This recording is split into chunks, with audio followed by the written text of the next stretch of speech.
আদালতে পোল্ট্রি খেয়ে মুখ খুললেন সোনা, রুটির বিরুদ্ধে ফেঁসে গেল কুন্তলা দেবী। হ্যাঁ ভিউয়ার্স, অনুরাগী সোয়া আজকের এপিসোডে এরকমই দেখানো হয়েছে। এরকম বিস্তারিত জানতে ভিডিওটি না টেনে সম্পূর্ণ দেখুন।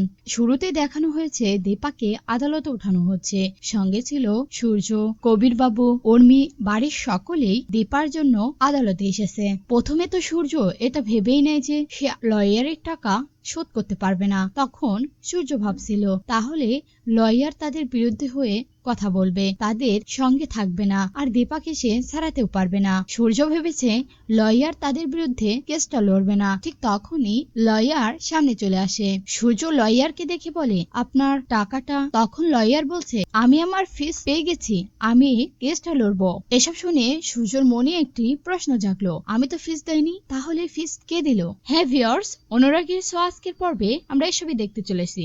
তবে প্রশ্ন একটা থেকেই যায়, দীপাকে জেল থেকে ছাড়ানোর জন্য টাকা কে দিল? এরকম নতুন এপিসোড পেতে আমাদের চ্যানেলটিকে সাবস্ক্রাইব করুন।